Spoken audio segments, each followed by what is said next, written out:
Oh, I don't have to do that anymore, do I? That's right. Sorry about that. Because we're live streaming now. Welcome! Welcome to Amateur Hour. I mean, the Silmarillion Film Project. I'm some guy on YouTube. I mean, the co-host of Silmarillion Film Project, Dave Kale, and I'm working out the kinks, Yeah. because we're no longer a podcast. We're now a YouTube live stream, complete with video.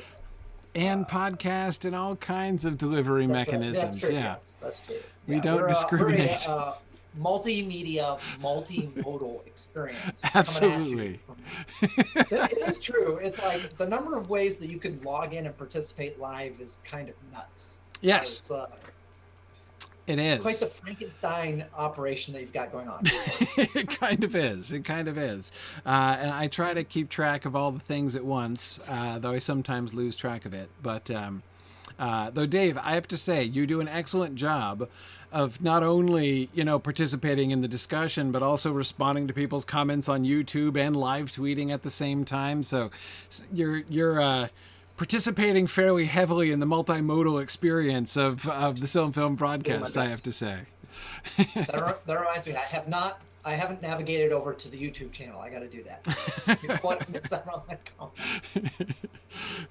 So anyway, we're here. The other person that you can see and listen to talking, quite well. That's Professor Corey Olsen, the Tolkien professor, and we're joined by one of our essential participants in the writers' room, the Silmarillion Film Project writers' room, Marie Prosser. How are you tonight, Marie? Hi, thanks for having me on. Hey, always As happy. always. Yeah, absolutely. So last time we got did we get fully 2/3 of the way? I think we did get 2/3 of the way through our discussion of episode 5, the outline of episode 5. We got all the way up to the C plot, which is, of course, the one that we were kind of most looking forward to talking about, which was Haleth in Nandun Gortheb. In whose honor, of course, I'm featuring Shelob in my background here tonight because, she's going to be on screen in this episode. So, one of the stars of the show here tonight. So I thought we would do that, even though it's increasingly creepy. Like my head is like in Shelob's mouth, right? In this background. But at least Sam is nicely framed over my shoulder, so I feel like I'm protected there, which is nice. Anyway, so for those of you who are listening to the audio version, it's John Howe's Shelob and Sam image that I have as my background here. So that's what I'm talking about. All right. Let us jump into things. First, a couple quick announcements to begin. First, Mythmoot 8 is happening June 24th to 27th. You can find out all about that at signumuniversity.org/Mythmoot. And stay tuned. We should next week have the announcement of our final decision. We've been kind of waiting and looking and sort of testing the winds and seeing what we think about whether or not we want to try to do a hybrid experience for Mythmoot or whether we're going to stick completely remote. Our registration options right now are for our two remote, completely digital levels. And the one thing that no matter what happens, we are going to have, we want to have, full access digital experience available for everybody. So, one way or the other, the digital experience is going to happen. The immersive digital experience is going to happen, and it's going to be awesome like it was last year. The question is whether or not we also try to do a hybrid in-person experience on top of that as well or not. So we are nearing decision point on this. We've been, weighing as much as we can and kind of watching, vaccine numbers and all of those kinds of things as we're trying to track that. Not to mention, of course, Marie, the state where we will, where we hold Mythmoot. So therefore, the question of what the governor of Virginia says about gatherings of people has been of particular interest to me in the last month. So, Nick says, good, we try to ignore him as well. Most of the time, I have to admit, I don't hang on his every word. But lately, I've been slightly more interested. So we should have an announcement about that next week, and I'm excited about that. Speaking of things that are happening next week, what a transition. That was flawless. Clubs. Signum Clubs is our first sections are starting up. I'm really, really excited about this. We've got a section of our Old English Translation Club starting. We've got a section of our creative writing workshop starting, and we've got a section of our book club starting. So the first ones of our sections, and we're preparing to form more. We can now confirm that we've got conversation clubs open in German and Spanish both, and we can do translation club in Latin as well as Old English and Old Norse. So there's lots of really fun options as our options continue to expand and more people enroll. So this is it's really exciting to be getting clubs starting up, and I'm excited about that. So you can find out more at signumuniversity.org/academy. And if you want to keep up, if you want to stop in and join in the writer's room, as Dave was saying, the film script discussion for episode 10. So they're getting towards the end of the season now. So, and these script discussions, just to make sure everybody knows what that is, that's the... Would you call it a brainstorming session? I'm not sure if that's quite fair, but like basically kind of thinking through what should go into the outline for that episode, basically, Marie? It's a working session, yeah. So the idea is to put together an episode outline, and so brainstorming happens and working out logistical issues, right, as well as figuring out how to structure the story. So it's a rather lengthy process, but at the end of it, we typically have an outline for the episode. Right. So the discussion that we're going to be continuing now from episode number 5 is basically the product of that work, that you guys did a while back, and you guys are up to episode 10 now, as you're trying to stay far enough ahead to still give some time between that script discussion and when we, when the main sessions catch up with that, so that you can have some time to develop those outlines, sometimes to write full scripts even, when that's possible, and all that kind of thing. So there's still 4 more episodes to be planned. So starting with episode 10. So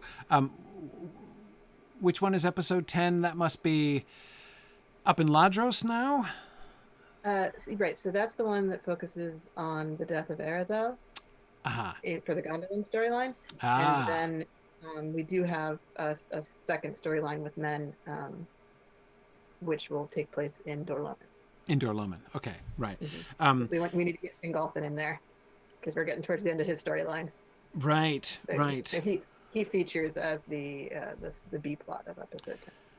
Right. Got it. Right. Stephen H is saying that. So that's also when the double wedding is going to be. So we're gonna we're going to be catching up on. We're going to be aging up our humans right during this episode and catching up with people a little further down the road. Yeah. Cool. A lot of passing of the torch. Yeah. Right. Exactly. Okay. Cool. So are we doing the full end of the Gondolin story? Like, are we going to pitch Eowl off the cliff in episode 10 too? Yes. Yeah. Yes, okay. That'll be the end of the episode. Nice. Yeah. All right. So we're going to end with Eowl bouncing down the cliff. Great. Okay. Sorry. Spoilers. Spoilers. There was a bit of discussion as to how to share that. Bree Melvin was able to join us for the discussion, and there was some logistics again of how you pitch people off cliffs on film. And right. The general consensus seemed to be for showing the broken body at the bottom of the cliff rather than the fall. Right. Just for pacing reasons, I guess. Right. It's hard for a fall to be dramatic. Yes, I can see that. Cool. Excellent. So yeah, that's excellent stuff. So yeah, so if you want to be involved in that discussion, it's a really awesome time. It's not like these sessions where we're doing most of the talking, trying to respond to comments that folks are making live during the session. It's a much more open working session there that you can join in. So cool. Awesome. And you can find the links and information here on the forum in the link there. So yeah, cool. All right, excellent. Those are our announcements. Now, let us get back into the episode that we're talking about. So we're going to rewind significantly from the bouncing of dark elves and back to the Holodeen passing through West Beleriand. So we were talking about Haleth camping out, getting impatient after like months have gone by, while Thingol is just kind of attempting to be judicious and give it a little, let the question breathe for a minute or two before he responds rashly. And off they go through Spider Town. Okay, so they take the path through Dungortheb. Now, I have a preliminary question here. How are we planning to... How much do they know? So I can see this going a couple different ways, right? On the one hand, we could have their awareness about the dangers of Dungortheb be comparatively high. I mean, they're not going to have firsthand experience, obviously, but they could have heard stuff about this, right? So if their knowledge of what they're facing is comparatively high, then the story is Haleth saying, despite the danger, despite all the things that we've heard, we're going to do it anyway, people, right?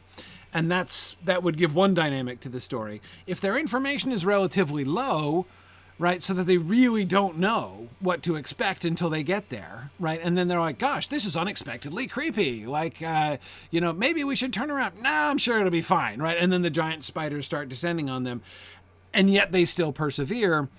That's like a different, dynamic of the story, right? And especially with Haleth and with the relationship between Haleth and her people. And in my mind, the number one question, right? The number one thing, the thing I am most interested in this story is that element, right? Is Haleth, her leadership and her relationship with her people, right? So did you, in the conversations that you guys have had as you guys were developing this outline, did you get sort of a sense of that? Do you, Marie, was there a general feeling of how you guys wanted to play that? We were under the impression that the decision to go through Dungortheb with an entire group of people is rash. Right. Yeah, it would be difficult to look at that and be like, yes, quality leadership choice there. Right. So calculated risk, but I think we can handle it. Yeah. Right. Therefore, it seemed natural to think that they may have had some warning, but didn't understand what they were in for. So that's kind of how we went with it, is that they made the decision to do this, and only when they're in the midst of it do they realize what they have bitten off, right? As far as how dangerous it's going to be. Right. So there's a little bit of naivete in this, in the initial decision. Is there going to be... Sorry, go ahead. Well, I was going to say, Nick was adding a really interesting question. Do they believe in giant spiders? Like, is part of their naivete skepticism? Right. Like, even if someone says it's dangerous, there's spiders there, like, okay, we'll step on them. Yeah, exactly. Right. I mean, and spiders. Right. Especially since, right, I mean, once again, we can have, I mean, they will have come across other times when, like, they know that they and the elves don't look at things the same way, right? So, I mean, it's like, well, what... I would think it more likely there would be a couple ways we could play that, right? One would be the Holodeen saying, like, oh, these elves are afraid of the spiders, but, they're just wussy elves. Like, we're rugged humans and we can handle it. But the other way would be for them to feel like the elves are patronizing them, right? Like, be careful, there are spiders and you might get bitten, right? And then being like, what are you trying to say? Like, we're not afraid of some spiders, right? Yeah, the elf they're interacting with directly is Beleg.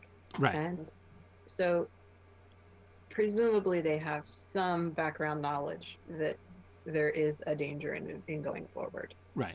In that Beleg would have at least tried to convey that. He seems like the kind of guy who would share that sort of information with people who wouldn't think that they didn't need to know. He does. He does. But how much he conveyed and how much they understood was less than the reality. Right. Sorry, I'm laughing. Stephen C. was saying, this is the most foul, cruel, and bad-tempered arachnids you ever set eyes on. Yeah, exactly. Yeah. Yeah. What, behind the spider? Yeah, exactly. No, that's right. And, Nick was saying they might be imagining, like, giant spiders, like spiders the size of a dinner plate or something like that, which would be horrifying, unsettling, right? But, them being like, we can handle it, we're not afraid, right? Not really realizing the thing. And again, because obviously one of the things that I'm thinking here is for there to be yet another opportunity to show this sort of disjunction, even with the Holodeen especially, a certain level of distrust, right? Like, they're not coming in assuming that the elves are being, like, straightforward and generous. Like, they're even if they don't, I mean, it's not that they think the elves are evil or something, but again, they would be quicker to sort of bristle and think, like, are you patronizing us? Like, are you, rather than, just being like, well, if Beleg says it's a risk, then we shouldn't risk it because we trust him implicitly. Like, that's totally not going to be their response, right? So, and again, I do think that there can be some, I don't think we have time, because we're not going to have much time for conversation between them and Beleg, right? I mean, how many encounters between them and Beleg are we going to show? 2? 1? One at the beginning and then one in the next episode. Right, after, this ends with them meeting up on the other side, but we don't actually have the conversation. Yeah, so Beleg will feature in their story in the future, so he gets to be introduced here. But yeah, it's not like he's having multiple interactions with them prior to this trip. Yeah, so we're gonna have to make any reaction of theirs to, Beleg in particular, or like the elves in general, be just kind of internal to their own discussions, right? Well, actually, this leads me to ask a question I probably should have started with. This is the C plot. How many scenes do we get with the Holodeen in this episode? Oh, I'd have to look at the outline to get the total number. A few, right? But yeah, it's several, because in this particular episode, the A, B, and C plots all interconnect. Right. So we're allowed to get more scenes than you would expect. Right. In a C plot. It's not like one of these, like, meanwhile in Gondolin C plots, right? It's right. Yeah. So in Act 1 is when they request the permission to enter Doria. So that's their interaction with Beleg. In Act 2, it's an internal conversation of, we haven't heard from Doriath in a while. Mm-hmm. Looks like we're going to have to make our own call here and decide to move on. By the end of Act 2, they are crossing the bridge into Nandangortha. So like at the midpoint of the episode is when they actually enter the forest with the spiders. So then all this storyline on this slide about what's happening in the spider forest is Act 3. Okay. And 4. Act 3 and 4. Okay. So, all right. So did we lose Murray? No, I'm here. We still have your audio? Okay. Yeah, no worries. Yeah. Okay. So their perspective, so Haleth's perspective and the people's attitude towards her as they're beginning is basically, we've been warned that it's risky, but we think that we can handle it. Like, we're pretty confident that either they're exaggerating or they're patronizing us, or, we're all willing to go on, and Haleth is going to bravely lead them in this path, which they're expecting to be difficult. They're going to be on their guard against danger, but they're pretty sure they can handle it, right? But there's clearly going to come a point when the magnitude of the danger becomes clear. And not just the danger, but Nandangortheb is more than just the place where there are giant spiders, right? I mean, there's other elements, like more like psychotropic elements of Nandangortheb, which probably are going to come up, right? That is, it's not just, a place where giant spiders live. It's also like kind of trippy, and there's like psychic or spiritual element of Nendon Gortheb as well.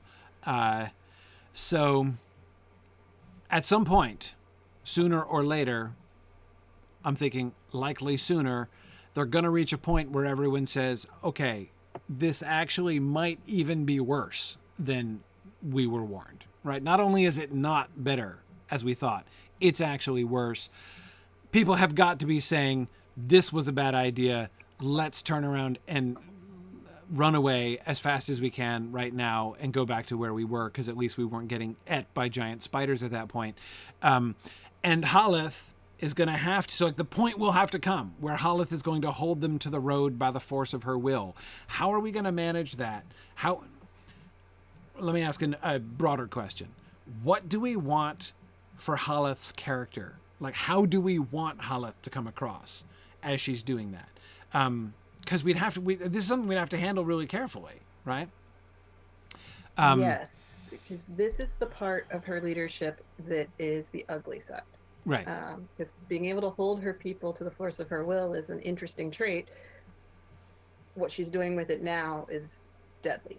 Right. And what the incident that we came up with to bring this all to light is her good friend Brill is going to be taken off by spiders. Right. And so this is someone she cares about, right. And we know that. And her decision is going to be the people almost move forward and we have to protect the people. We can't run off into the woods to chase spiders. Right. So Brill's gone now. Right.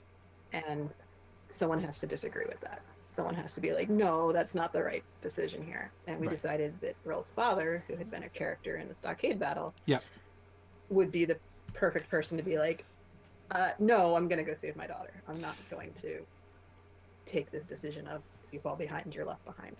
Right. Kind of thing. Exactly. And he's a very logical choice because he's also sort of the last surviving member of that older generation that we met in the Stockade battle, right? He was the friend of her father's, right? So the obvious kind of rival, he's the sort of paternal figure, not only literally Brill's father, but also because of his friendship with her father in that kind of quasi-paternal relationship with her. And so clearly her assertion of her authority has to, overcome, him and his influence there. So that makes all kinds of sense to me. So he says, no, we have to stop and go find her. So what's her reaction to that? She lets him go? Yes. I mean, she's not going to stop him, but she's not going to help him either. And she's going to say that her duty is to their people to keep them all safe. And so he goes off on his own to try to save his daughter, and Haleth and the rest of the people move forward, showing a break in their decisions. But at the end, we are going to rescue him, so it's all going to turn out okay. Right. For him, not Brill. Brill does become spider food. Right, Brill is going to die. Right. Okay, so we have real loss there. Exactly. There has to be a cost to Haleth's decision. Yes. And the cost had to be someone she cared about, and we couldn't kill off her nephew, seeing as how we kind of need him to grow up and play a role in carrying on her line. Right. The kid must live. That's clear. Yeah. Right. So we killed off the kid's mom. So this is her sister-in-law and her best friend. This all seems very economical. I mean, there's only so many characters among the Holodeen that we can really develop, right? And through the Stockade battle, we already have. I mean, we're using up almost all of them, right? The Brill, her father, and the heir to be. I mean that makes perfect sense. And having the friend die.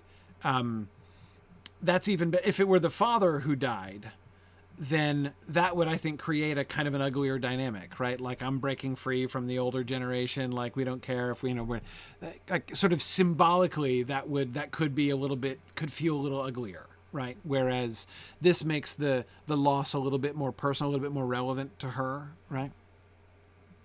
Right. We didn't want her to seem cold or heartless, right? But she is very ruthless in her style of leadership. So right. we wanted to kind of find that balance. So again, how ugly does this look? That is up to the viewer, because usually you expect the no one will fall behind, we'll save everybody kind of mentality, and that is not Haleth's. That's not Haleth, right? Tack on anything in this episode or the next one. Right. So how do we make, even with the stockade, it was like save who you can and sorry everybody else. right, right. Yeah, I mean, she's extremely practical. You know, she is ruthless. Yeah. I mean, she is ruthless. In the one danger that I can see that we'd have to be cautious of course, if we're going to have the loss of Brill be something that's, you know, is sort of supposed to make an impact on her, show an impact on her, we have to, you know, there's a risk of her just seeming callous, as you were saying, like just cold, right? Like, you know, Brill's taken by spiders and she's like, well, you know, what I leave behind, I count no loss, right? Like, we don't want her to come across like that.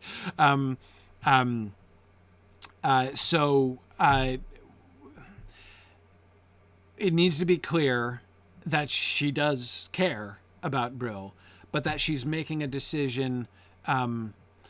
What exactly is the basis of her? Is the basis of her decision just essentially that she knows that if they like stop and scatter and hunt after people, that they're all going to die? So is this a like needs of the many and needs of the few kind of situation? Exactly. Yeah. Now that they're in a desperate situation, she's using that logic to say, I'm going to save as many of my people as I can. Right. And this is where we coalesce her little band of Amazons. Right. Because they have to spend time fighting spiders the whole way through, and then Dungortha. They become warriors in this incident. Right. Even more so than in the stockade battle. Right. Right. And yeah, I really kind of like that, by the way, as a natural progression, right? We had so many of the male warriors dying off in the stockade, you know, in the along with her father and brother, right? So we already had, you know, the survivors being primarily the older men and the women and children having to take desperate action independently.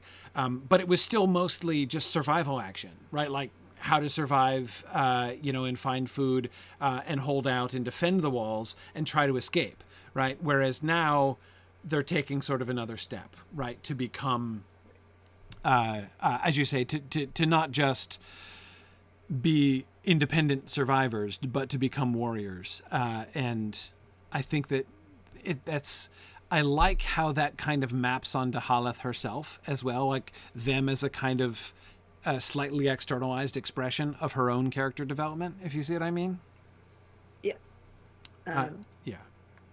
Again, if someone's going to be a little bit stoic, it's hard to get a read on them as to what they actually feel. Right. So having external characters to pull it out of them is necessary. And that's what we're doing with the Holodeen, is we're using the Holodeen to put spotlights on Haleth.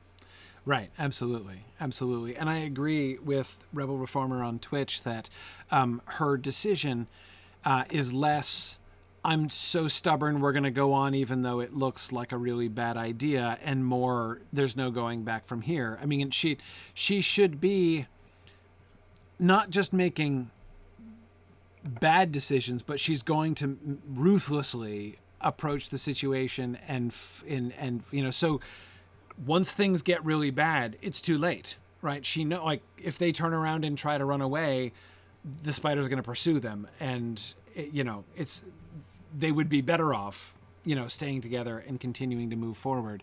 And again, showing her making those kinds of calculations, like, so that, I guess, it's one of the things that I think is most challenging in this, because in one sense, we are deviating from a lot of the kind of traditional Hollywood models of good leadership, right?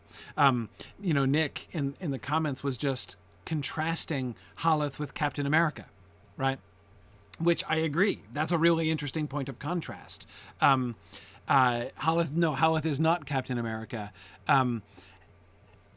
But that doesn't mean she's not a good leader, right? I mean, we're kind of, at least I feel, that we are often expected or invited to think, okay, so if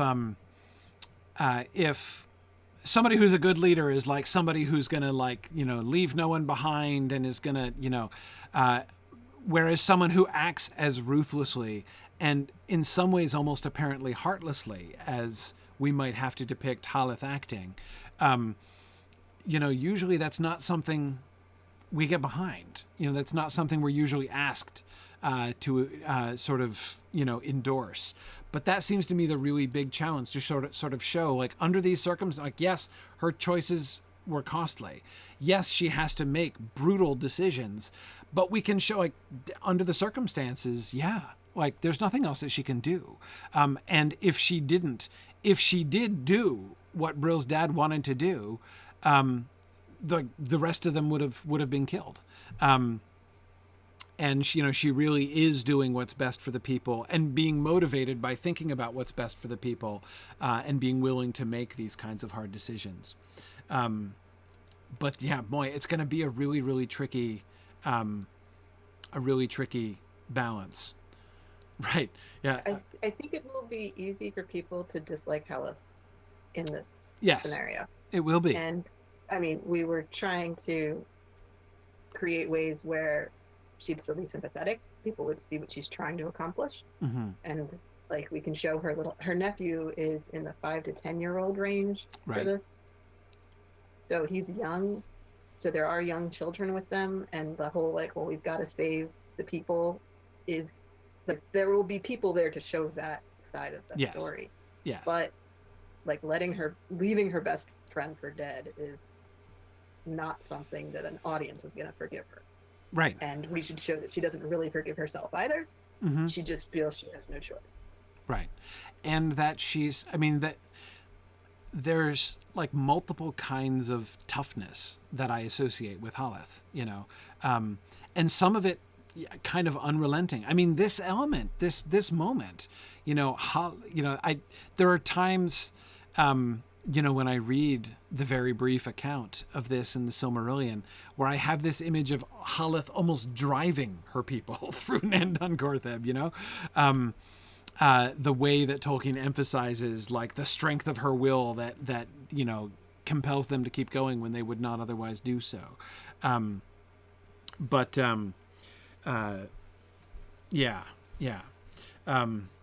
Interesting. I'm getting several Marvel comparisons here. Nick says more Nick Fury than Captain America, and Rebel Reformer is thinking more of like Agent May or Daisy Johnson from Agents of S.H.I.E.L.D. Yeah, I can see either one of those.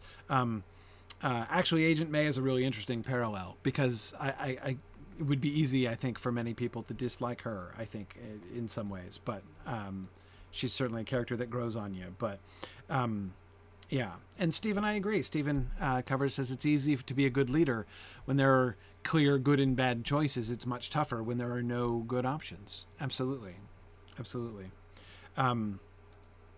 Yep.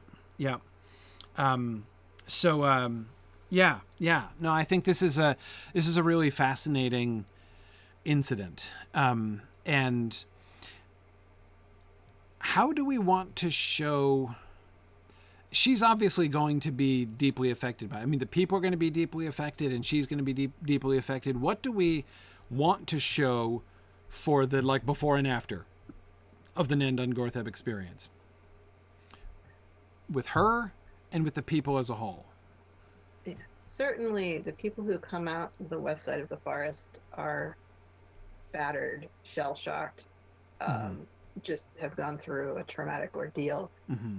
They're clearly not just a happy group of settlers traveling across the continent, which is what they might have appeared at the beginning. Right.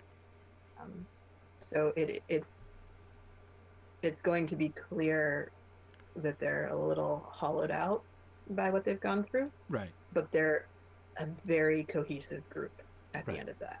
Right. I mean, it's a group activity at that point, and that is how they'll become the people of Haleth, who live in their forest, and everyone else kind of leaves them alone. Like, they are who they are. So it's unifying and horrifying. Unifying and horrifying. Yeah, and they're going to need a minute to recover from this. Like, they're not instantly jumping into their next adventure. Right, exactly. Though I would think that so, I mean, it's easy for me to see how some of the long-term state that we kind of imagine with the Holodeen afterwards there in the Forest of Brethil could be a direct result of this. Like, both the kind of survivors banding together, keeping to themselves kind of situation where they're not, because they've been drawn together by their experience, right? That afterwards they're going to be sort of closing ranks in a sense, right? And nobody else sort of understands them, and it's easy for me to imagine that kind of mentality, which they were already kind of isolationist before this, to be kind of adding that extra layer onto it, and also more independent, right? After they've survived this, well, they survived that, right? So they're going to be less daunted, perhaps by other, it's by comparison, most of the other challenges they're going to face in the Forest of Brethil. I mean, like giant cats, please. That's nothing to spiders. Right. So when we see them take out Tevilder's cats in the next episode, it's a planned, concerted effort where they know what the cats are, they go in, they execute a plan, and at the end the cats are dead. Right. And I mean, we'll talk about episode 6 at another time, but the idea is that we will see growth of them as not just survivors but warriors. Like, they've come together and they now operate as like a little mini army. Right. And the entire people of Haleth are dangerous people. right.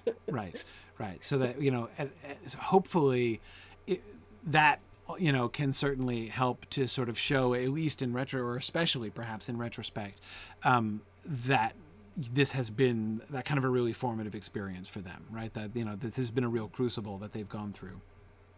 Yeah. And then as the season goes on, we'll see them in more peaceful settings to show that despite this ordeal, they go on to become, a group of people living out their lives.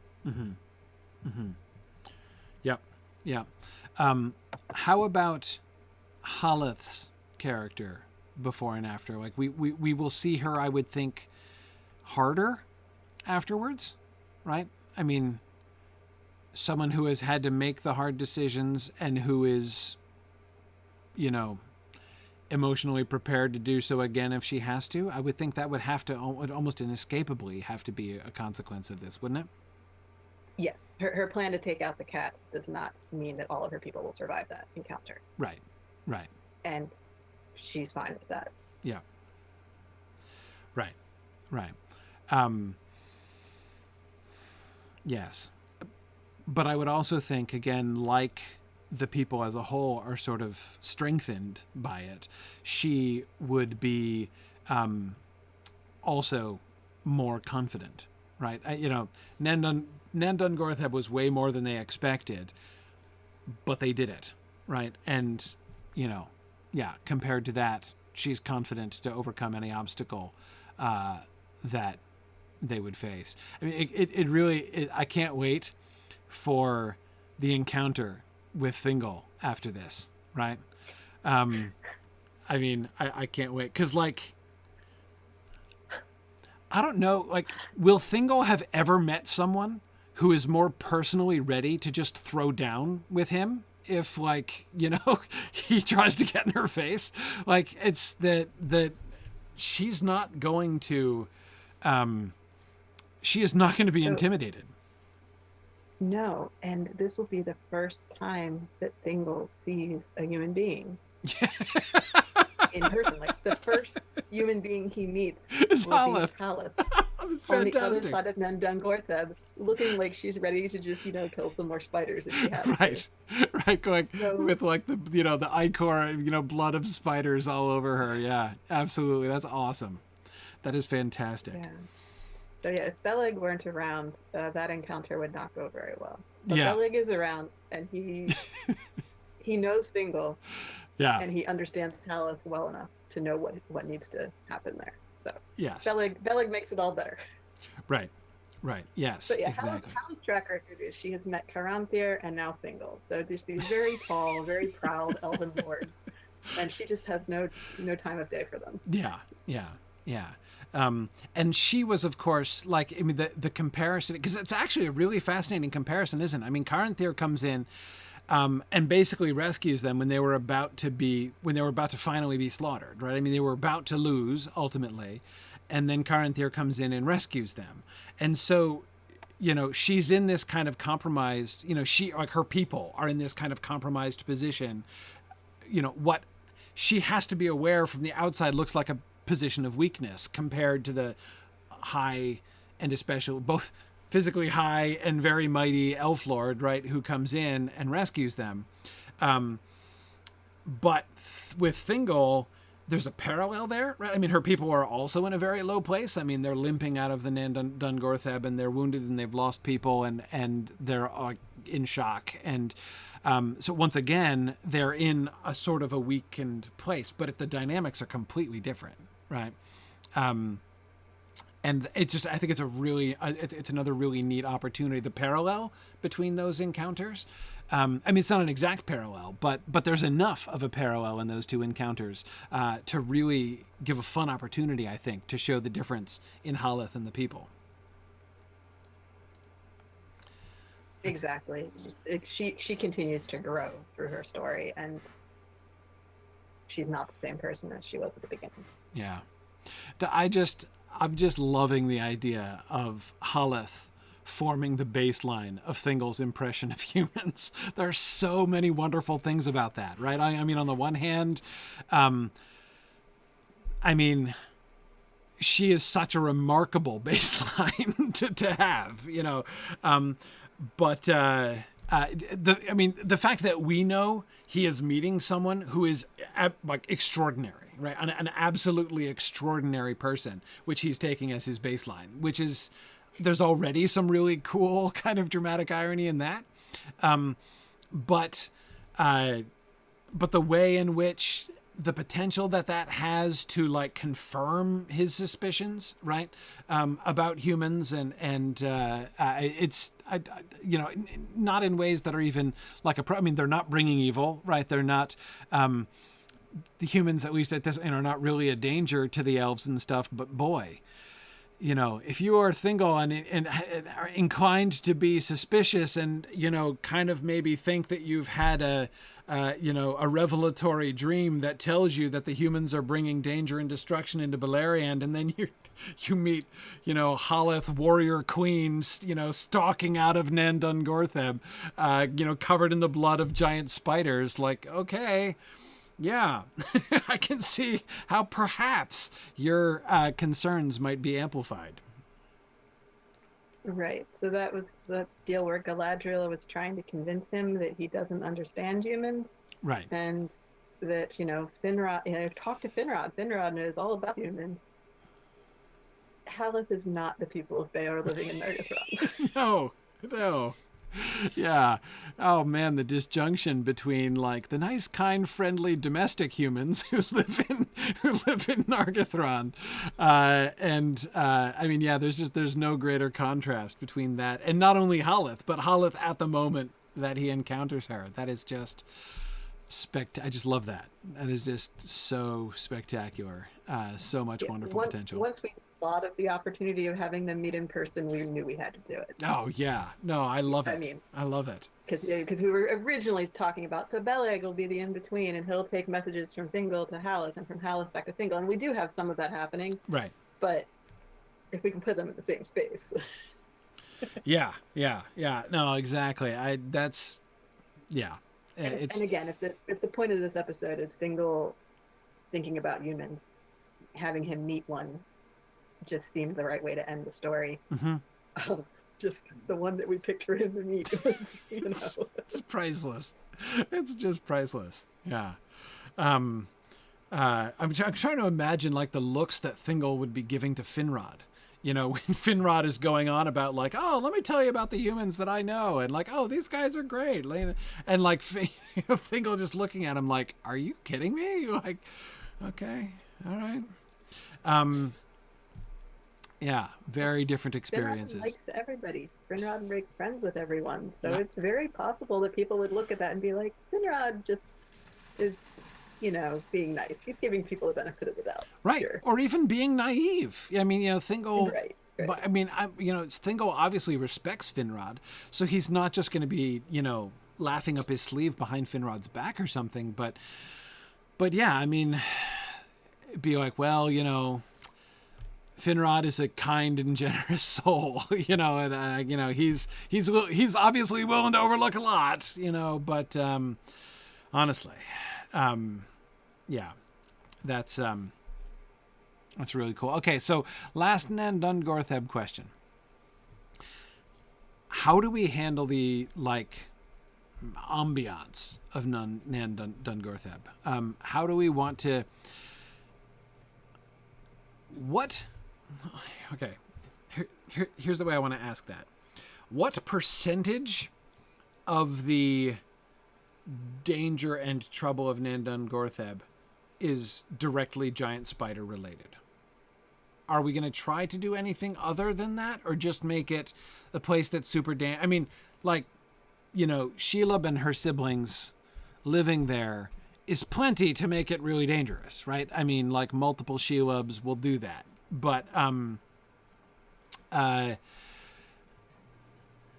we going to try? I mean, we talked about this a little bit before about the, you know, the way in, you know, we could do Nan Dungortheb as more of a place of kind of magical turmoil, where the girdle is meeting, you know, the you know, the sort of the both the force of Morgoth and the you know, the terror and darkness of the spiders as well, keeping that at bay, but also serving to kind of create this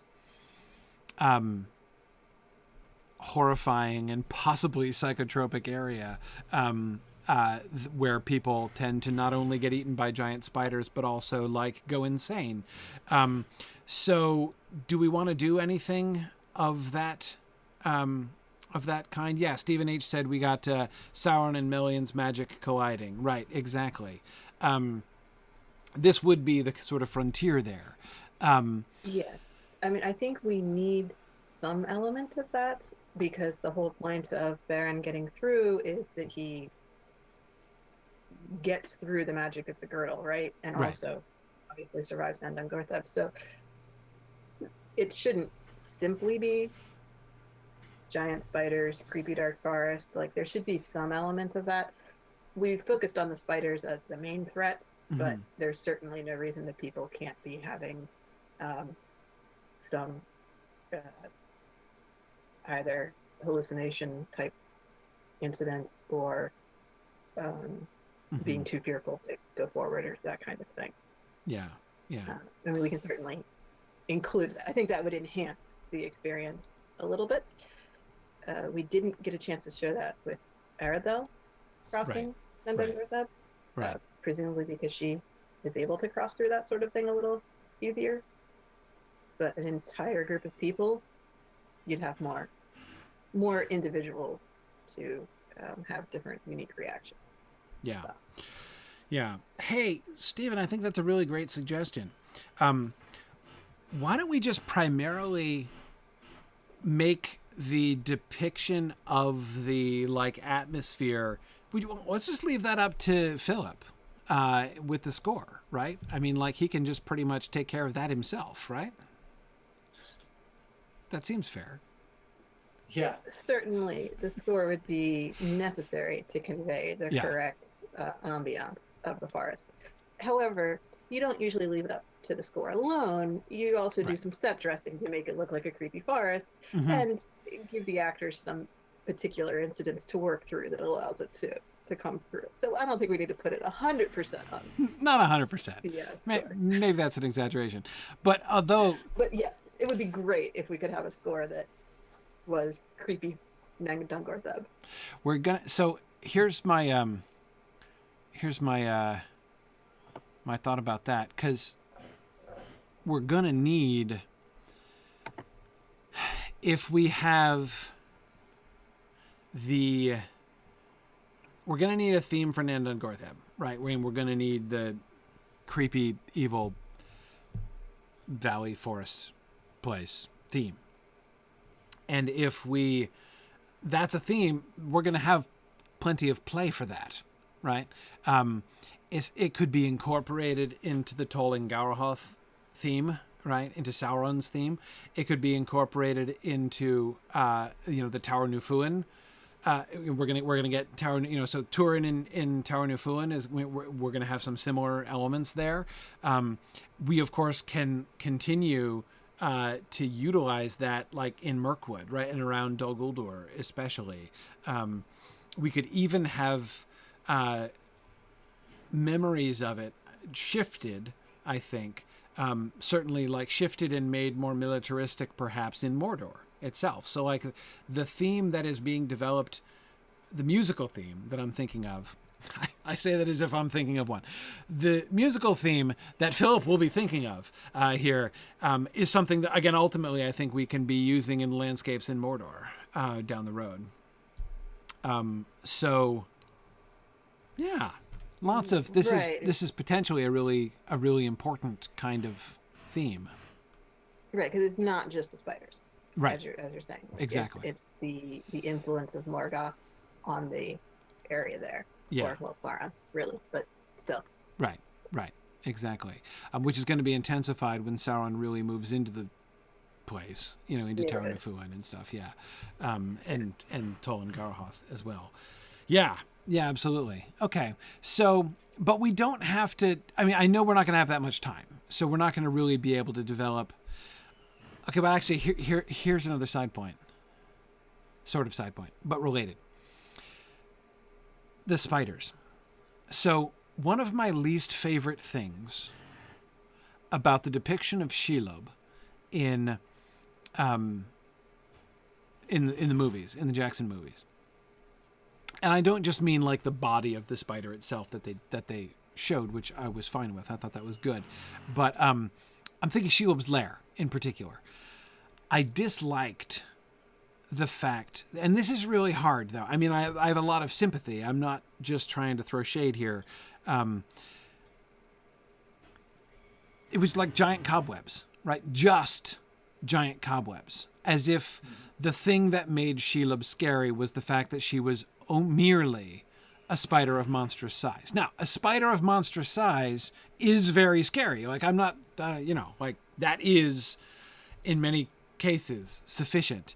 But the thing that gets conveyed, like the mood that gets conveyed in the book, and which is intensified by the context of the Silmarillion, which we know was very much in Tolkien's mind when he was writing the Shelob's Lair chapter, because, of course, in the early drafts of the Shelob's Lair chapter, it's actually Ungoliant. Ungoliant herself, who is living there. And he changes it and decides to make it Ungoliant's offspring instead of Ungoliant herself. But in his first drafts, it was literally... So we know that Tolkien was thinking about Ungoliant. The things that we, so we think back to the Darkening of Valinor and everything, and that how the webs of Ungoliant are not just cobwebs of unusual size, right? They are the unlight, right? This sort of like madness-inducing darkness made tangible that like invades the mind and binds the body, and that's what they're encountering in Shelob's Lair, not just like giant cobwebs and skeletons. Certainly part of what makes Shelob's Lair in the films not as scary is that it is so brightly lit. Yes. And yes. That, it half the description in the book is how they can't see anything, and then you see this on film and you're like, but I can see everything. And right. The other part is that there's not much anticipation as to what monster is lurking there when you see all the cobwebs instantly. Right? Yes. So there's no anticipation of the reveal of the monster. It's clearly a giant spider. Right. From the beginning. So So yeah, I do think that there's not a lot of suspense in the way that was filmed. Yeah, yeah. We have the opportunity to have multiple scenes in Nundungortheb, so we can have a little bit of anticipation here. But the audience has seen the place before. Eredil went through there, so they know there's giant spiders. Right. So you're right that there has to be some element that's new that they didn't know about, or else this feels like a retreading of something we've already seen. So the webs of unlight that they can't cut through would be scary, because their swords that they have, their weapons that they have, would not be able to get through the spider web stuff. Right. And that should be a surprise to everybody. Right, exactly. And if you block out the light, you can't block all the light, of course, because then you have voices on a dark set, and that's not particularly what film is meant to be. But you can have darkness used in a way that's creepier.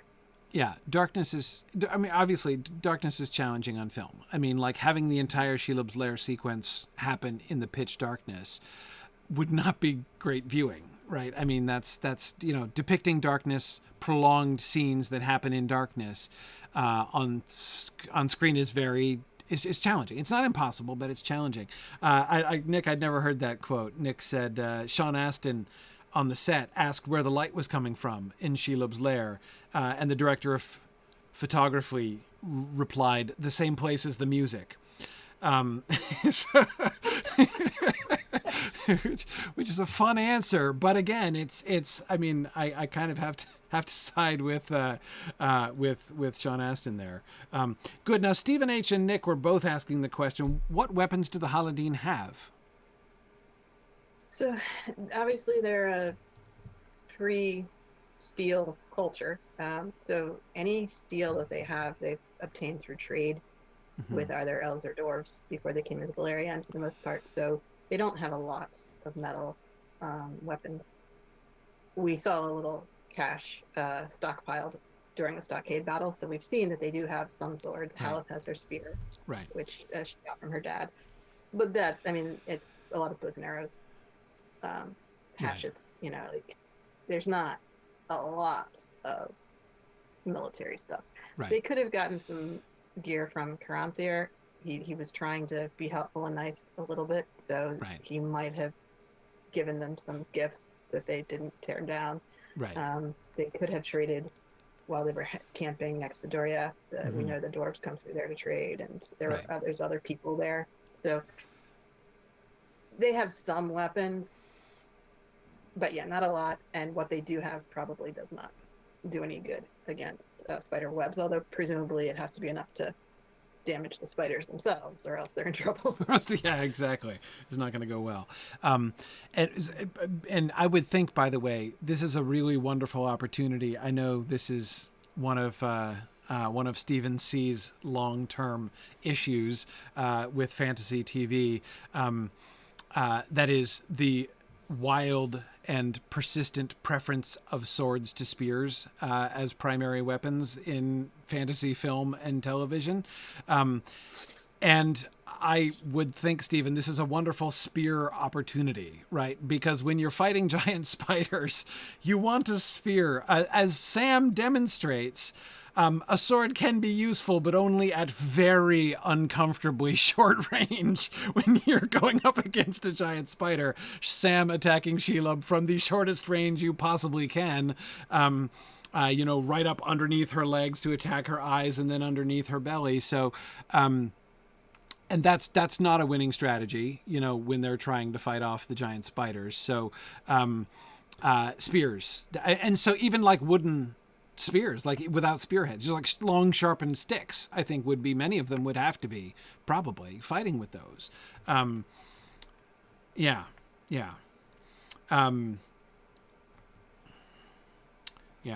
Stephen H says it's easier to choreograph swords instead of spears. True. Now Sharon is pointing out that fire is going to be useful too, and the one other advantage there is that fire would also be, well, a way to make it not pitch dark all the time, but also to dramatize the webs, right?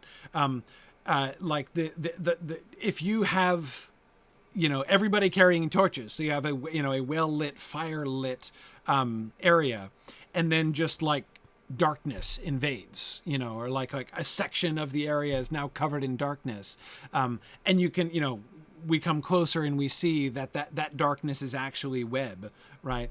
But torches certainly give us the opportunity to have darkness invading, right? In this sort of active way that you wouldn't have if you didn't have that kind of a bright light source on hand. And certainly I agree that people without a whole lot of armor or metal weapons fire, and especially if they're imagining fighting off like beasts or monsters that is not other humans or something like that, fire and torches would be a very logical sort of weapon to have. Not to mention the fact that fire is also, torches are also handy in that like even children can carry torches, right? Which, the people that you don't want holding the spears can still hold torches, and that can still be useful for self-defense, and perhaps warding off, creatures. Yes.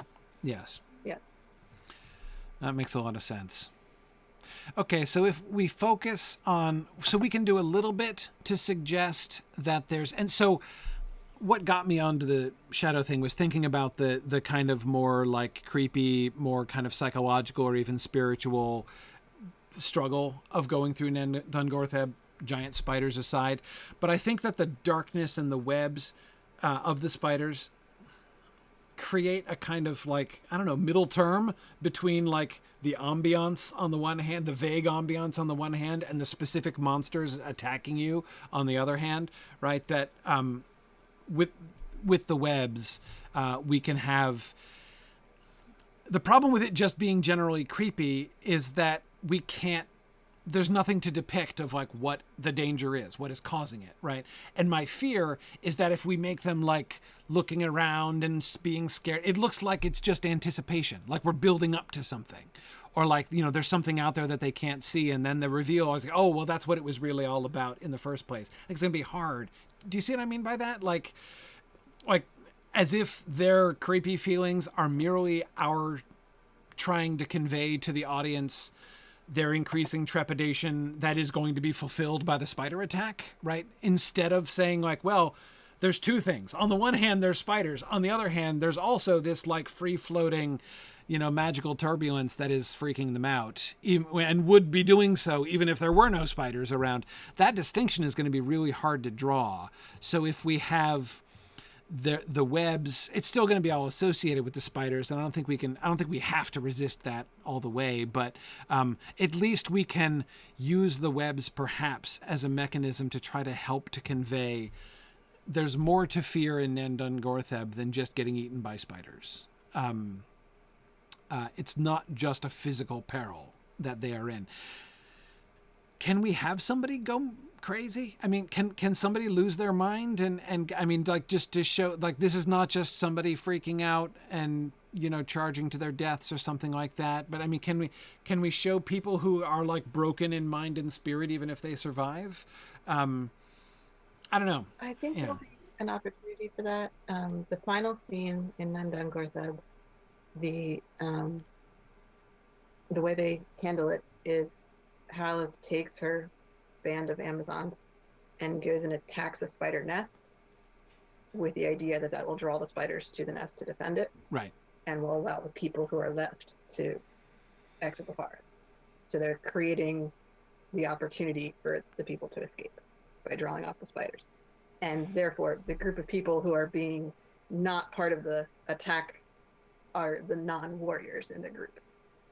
Some of them could be at the end of their ropes as far as the mentality of going through the forest goes. Yeah.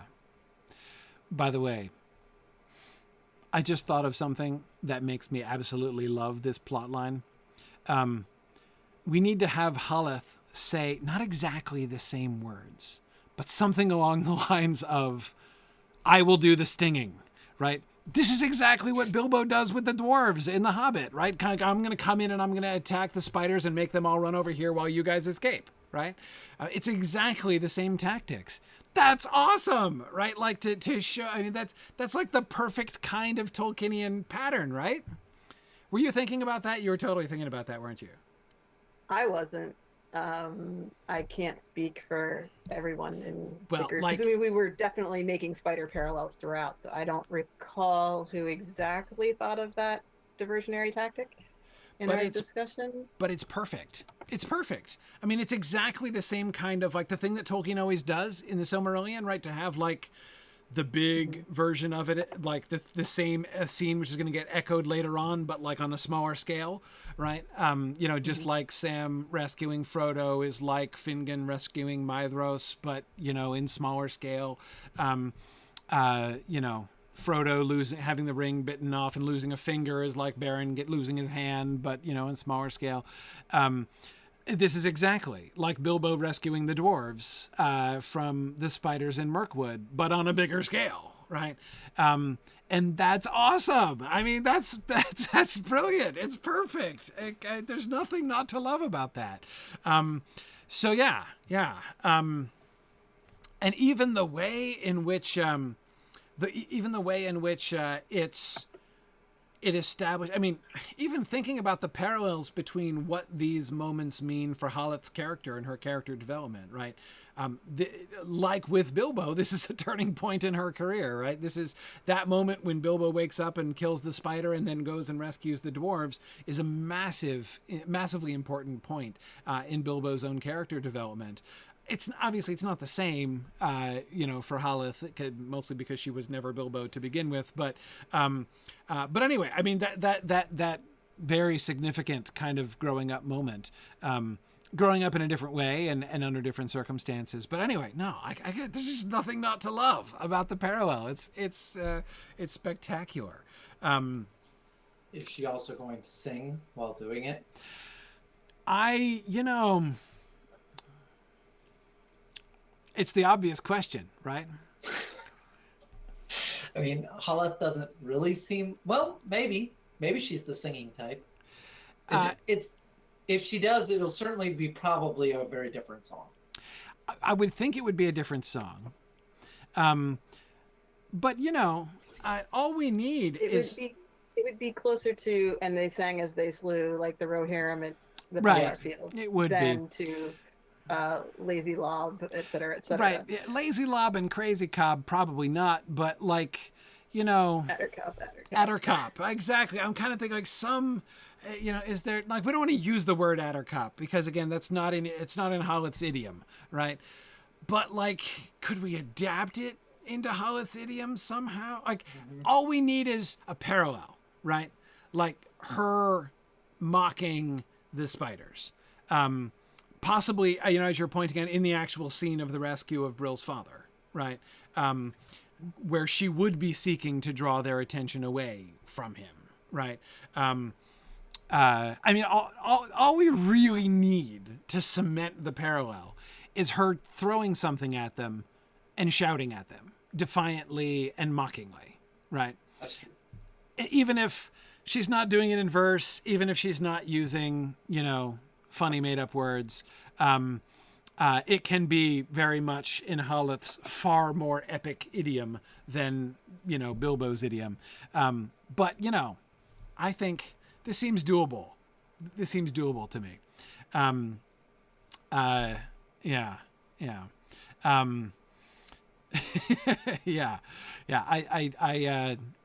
This is, neither when I was reading the outline nor when I was thinking about this in preparation for last week when we were supposed to be having this discussion, did I think of this parallel at all. But it's like, it just jumps off the page once you see it. And there's just nothing not to love about that. Okay, awesome. I think that's all of my questions about Haleth. And well, okay, one last question: who's leading the people when she goes off to rescue the? Because we're running out of grown-ups, aren't we? There's some other named characters around, so one of them. One of them. Okay. Yeah, I mean, we'll have somebody whose name has been happening on screen prior to that point. Right. It could be one of the adults who is maybe mildly injured and therefore can't do a full-on attack right now, but right. can certainly lead the people. Well, something. Okay. But yeah, I made sure there were plenty of names around the Holodeen, so there should be somebody still alive who has a name that we could use there. Right. As I say, we had 2 primary grown-ups, right, other than Haleth, and we've killed one already, and the other one's being rescued. So we've got the kid, right? We've got Haldan, but he's he can't lead the people, obviously. Yeah. So, well, in the meeting with Caranthir, I gave Haleth 2 seconds basically, and one of them was Grill's father. The other one was the cook who had been kind of holding the fort together, right, and collaborating with Haleth in that way. She would be a very logical, but if she's not going to be like one of the Amazons, right? I mean, she could be. I don't know. I didn't ask around and if she was planning on making that character in one of the Amazons the same thing, but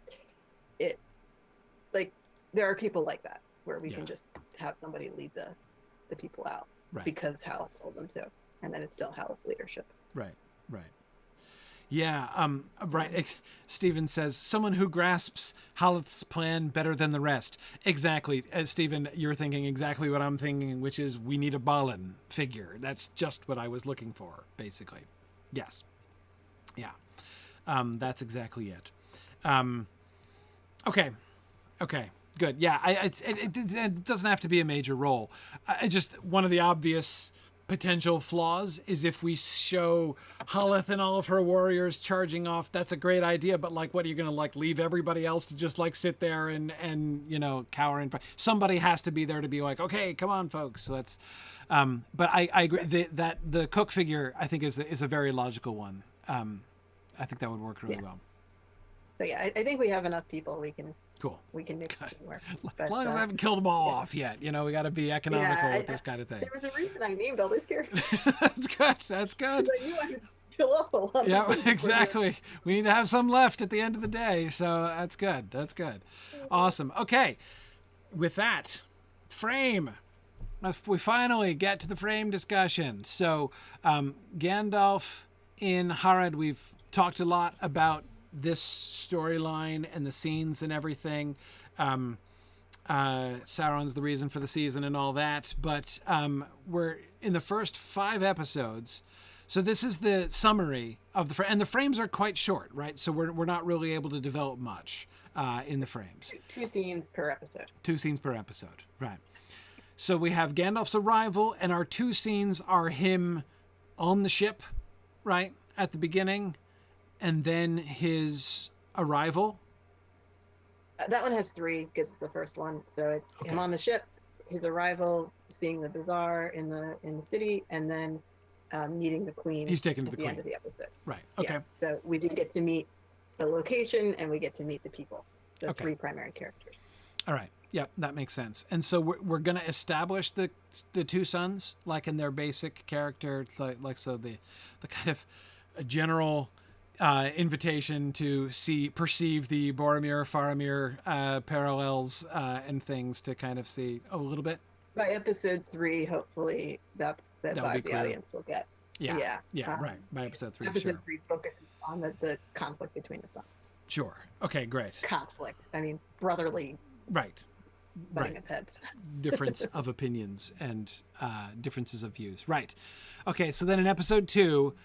We have so at the end of episode 1, the episode 1 frame, he meets the queen. Is there any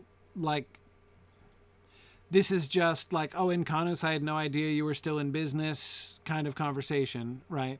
But nothing is kind of, we don't get anything other than you are welcome among us, basically, and we kind of leave it at that, right?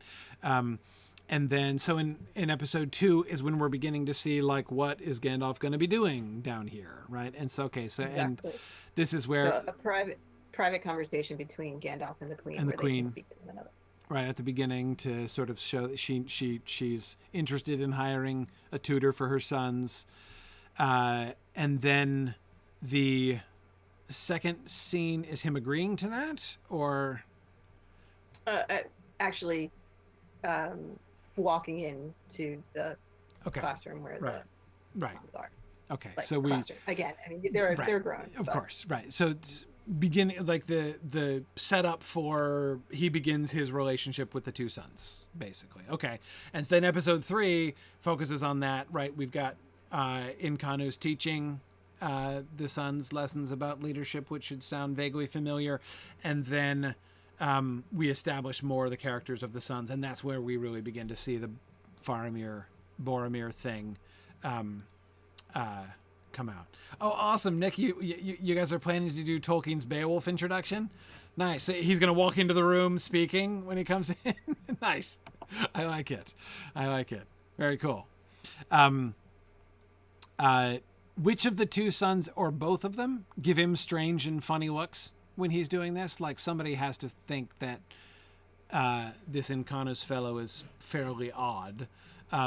As by all accounts, many of Tolkien's students thought him fairly odd when he came walking into the room reciting Beowulf in Old English. Are we going to have...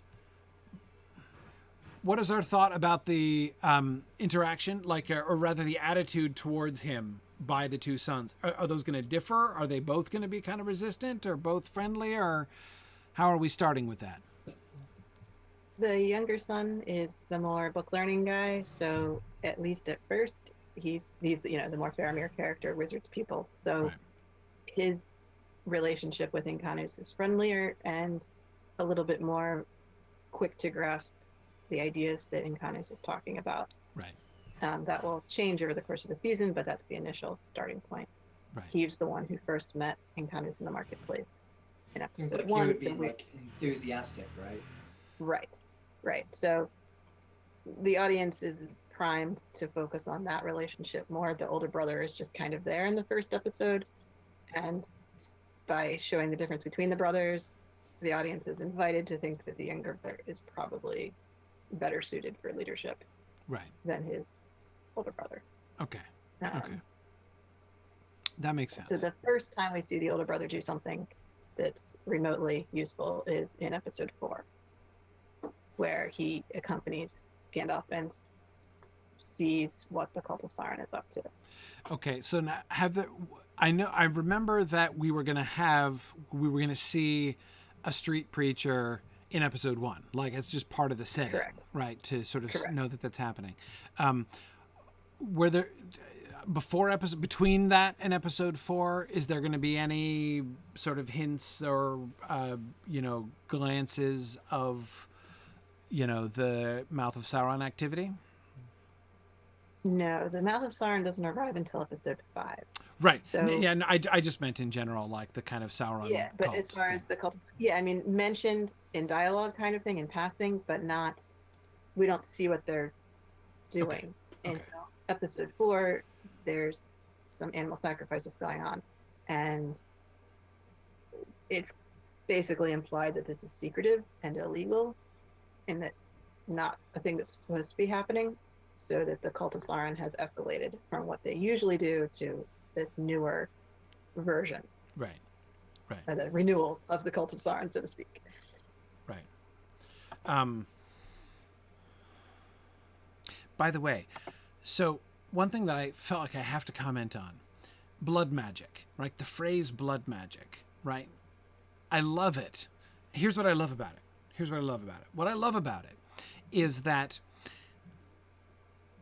it's not like Tolkien doesn't talk about that kind of thing, right? And yet, what I like about it is that it sounds like exactly the kind of thing that the Cult of Sauron would do, right? If Sauron's plan, right, Sauron's long-term strategy is to induce the people to do more and more horrible things, like we're working our way up towards slavery and human sacrifice, like in Numenor, right? With the goal of like actively corrupting them. Like he wants to bring them to a point where he can dominate and control them and get them to do anything he wants them to do, no matter how horrible it is, right? He's actively attempting to squash any kind of ethical or moral resistance they're going to have to any command that he's going to give them, right? He's trying to basically orcify them as time goes on, right? That's his goal. But so how does he do that? Well, one way in which he would do that would be to say, hey, by performing these actions which you would normally have considered at least distasteful, if not actually obscene in some way, you should do that. You should be willing to do this because it's going to give you power, right? Like there's payoff to this, right? Now, it doesn't have to be true, right? But that's the line, right? That's the, by worshiping the darkness, right? By performing these acts, it's going to make you strong. He totally would try to sell them on that, even if it's not, there doesn't have to be any truth to it at all, but like also it's not a complete lie either, because he's putting forth power as well. He's dispersing his own power among his followers. So there can be actual manifestations of power. I don't think it has to be, I don't think that we have to suggest that it is like objectively true that there are many fantasy systems in which blood magic is a kind of a bigger thing, right? That like, there's an actual like, kind of power translation factor between blood and, blood sacrifice and some kind of magical force or power. I don't think that we have to imply that that's actually how the world works in general in Tolkien's world. In fact, I think we can imply that that's not, in fact, generally how the world works. But it is, it seems to me, a very logical mechanism by which Sauron would attempt to deceive the people. Right. We were trying to come up with something that was less egregious than human sacrifice, and came up with animal sacrifice. Right. No, it's a very logical step. It's a very logical step. I like that a lot. Even, I like the fact that you're starting with birds, right? I mean, that's not even a huge deal, right? It's just, and I say it's not a huge deal because remember, like, it might seem like a huge deal to modern people to kill birds, but it's not a huge, people kill birds all the time, like. Yeah, killing birds to eat them is culturally acceptable in most cultures. Exactly, right. In most cultures like this, like, your average housewife would like wring the neck of a chicken or something and to kill it, to dress it and eat it, in like without a blink or a qualm, right? So the idea of killing animals is not going to be like a massive taboo to be transgressed, and therefore is a very logical step one, right? Except it's different, right? It's not the same. It's not like, Right, because it's wasteful, and that's the, and it's secret. So like, there's something clearly wrong about it, and that's what we were trying to convey there. It is tricky though, because we can't have the prince of the city be like, oh no, someone has killed a bird. Right. Right. How could anyone kill a bird? That's horrible. Right. Yeah, exactly. Right. I mean, it would look puzzling. It would be weird. Like, but to kill a bunch of birds and leave them laying dead, that's weird. Different. Why would anyone do that? Yes. Yeah. So it's just weird and like, okay, that's odd. And when Gandalf explains that it's a magic sacrifice kind of thing going on, then he's horrified that people would do it for that reason. Right. Like, right. Wait, kill all these birds just for that? Like, why would you do that? Right. So at that point, the older brother is pretty convinced that the cult of Sauron is doing things they shouldn't be doing. Okay. Because he's seen it and he's aware that this is a transgression. Now, how is it tied explicitly to Sauron? Gandalf says it is. Oh, okay. So it's just Gandalf's word. Okay. Yes. Okay. No, that's good. That's enough. It's certainly enough for the viewer. So do we think the older brother accept? Like, I'm wondering if like he's so obviously he'll be unnerved and disturbed by this because even if he doesn't immediately appreciate the significance, he would find it weird. Mm-hmm. Do we think he accepts Gandalf's explanation and attribution to Cult of Sauron, or is he at the point now where there's an altar stone there, so it can have markings on it that tie in. If we need physical evidence, there is a physical evidence. Gotcha. In this. So, well, I was kind of wondering if he might be like, what, really? No, I know some of those guys. They're fine guys. They wouldn't kill birds. Like, I'm wondering if he like might have some some skepticism. Right, a little Like, pushback. what's his pre-existing view of the cult of Sauron? He thinks it's part of the past, and he's not interested in the past. Mm-hmm. Okay. So the younger brother is well aware of the history with Numenor and all of that stuff. I mean, it was 3,000 years ago. So the older brother, who's not into that sort of thing, doesn't care. So it's just ancient history.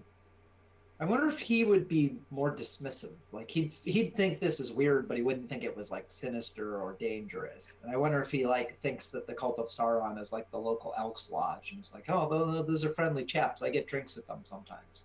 Just wondering. I think he might have some of that in his background, and it's because he makes this discovery with Gandalf standing right there that he's able to grasp that this is something serious. Makes sense. Yeah, right. So it's Gandalf's fault.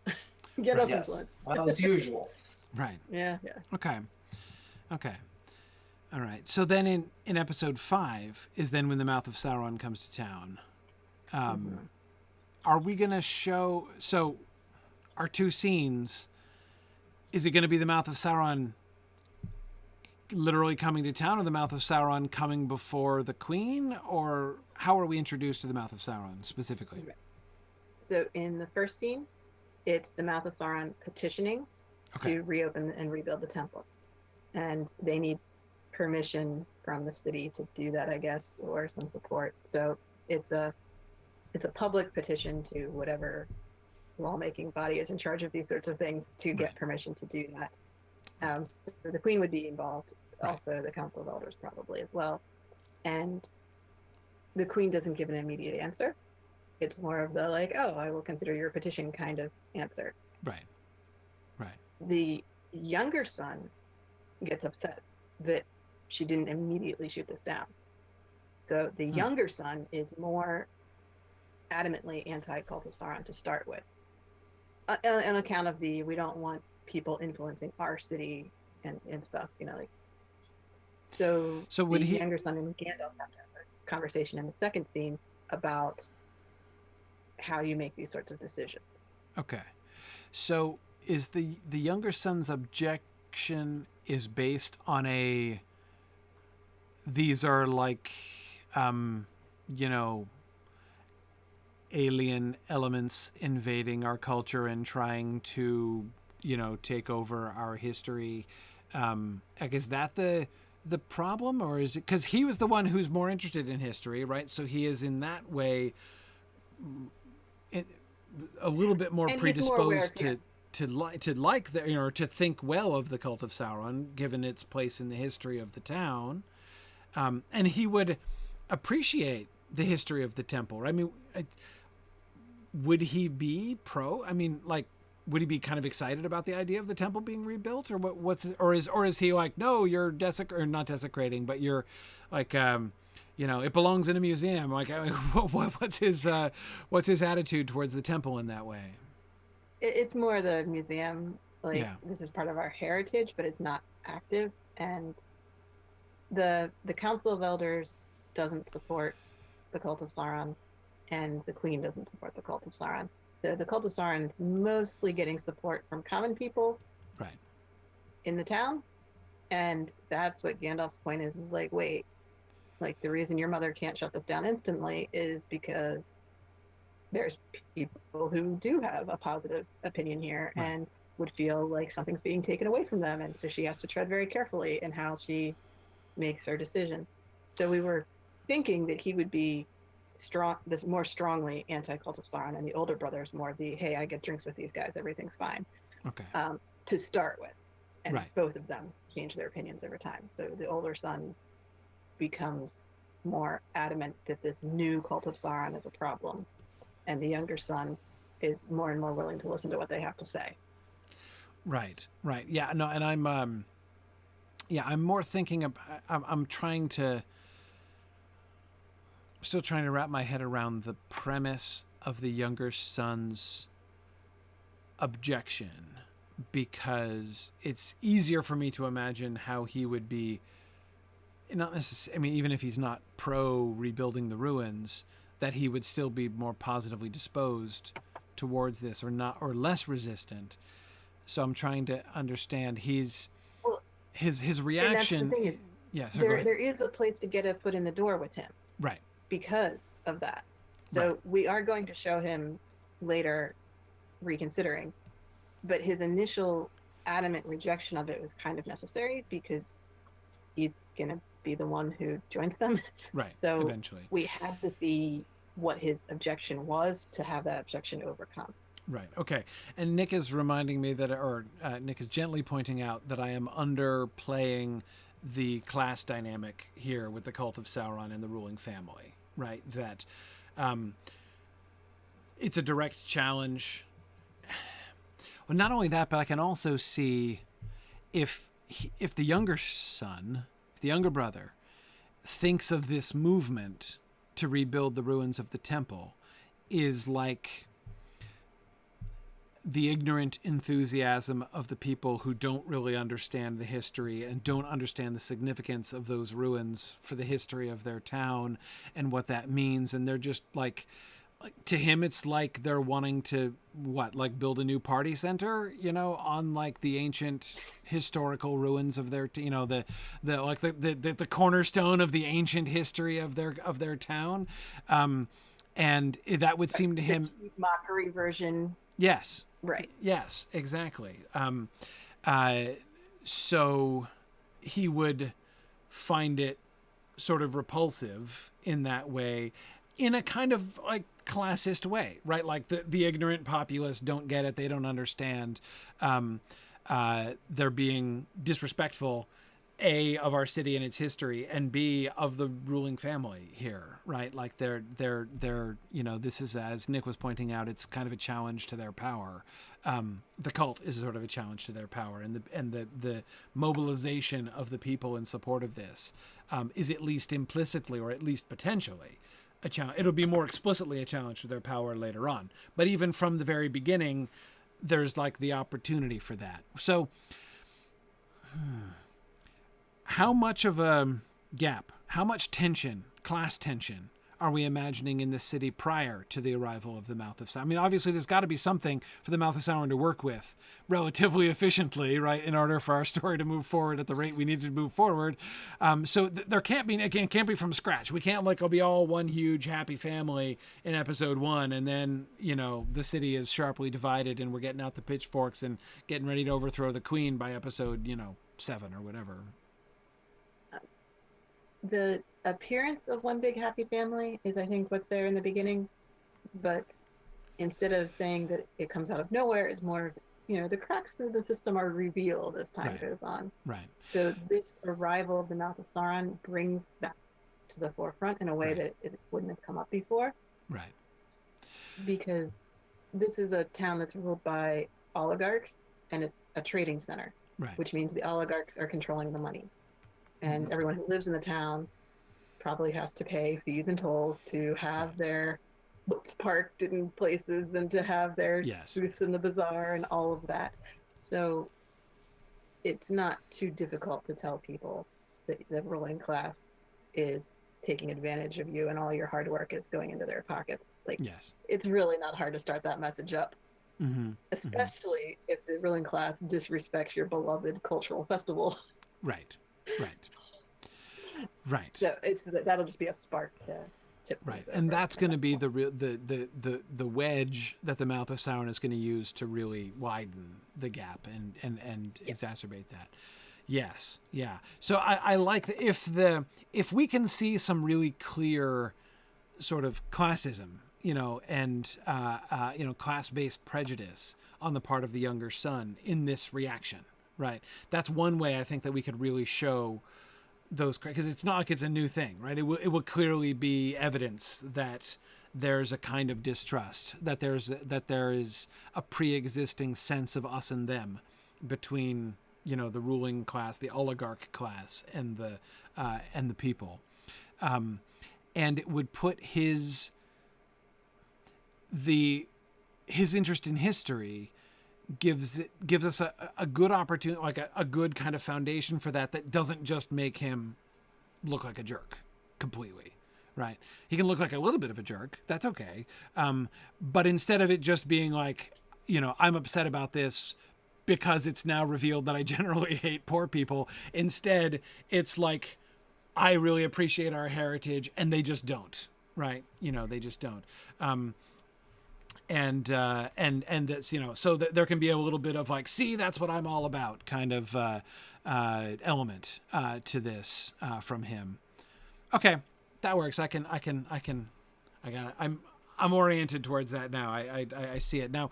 How does the older brother respond to this in conjunction with what just happened in episode 4? I mean, is he like eyeing up the mouth of Sauron looking for blood splatters? I mean, is he still thinking, and I mean, is he cautioning his mother in conjunction with the episode 4 stuff, or? Yeah, so he's not. Oh, he's like, sir, not appearing in this episode? Ooh.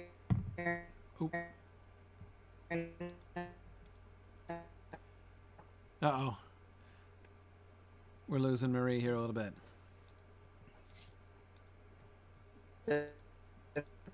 Uh-oh.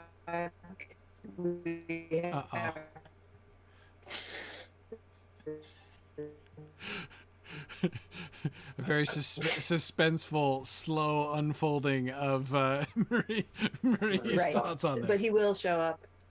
The idea is that he will challenge. Right. Sorry. Oh, no, that's okay. That's okay. I'm sorry. Sorry, I know from your perspective I'm just interrupting you. So try again. So no worries. we got as far as sir not appearing in this episode. The older son is going to challenge. Right. He does not appear in episode 5. He will, in a later episode, challenge a street preacher. Mm-hmm. Mm-hmm. Okay. And that's where we'll get his opinion on what's going on with the Cult of Sauron. So we just have him not there at all in episode 5. So this is just the mom and the younger son. And Gandalf is there? Yes, Gandalf is there. Okay. Because Gandalf is talking to the younger son specifically. Yes. So, okay. Yes. Okay. Great. Okay. I'm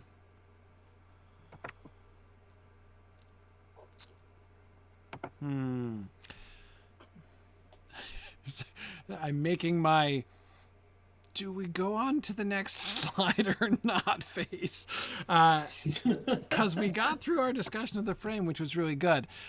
The other thing that we wanted to discuss was to be thinking through some more of the general ways in which elves and humans are different and see things differently, to be thinking towards how we might want to represent this in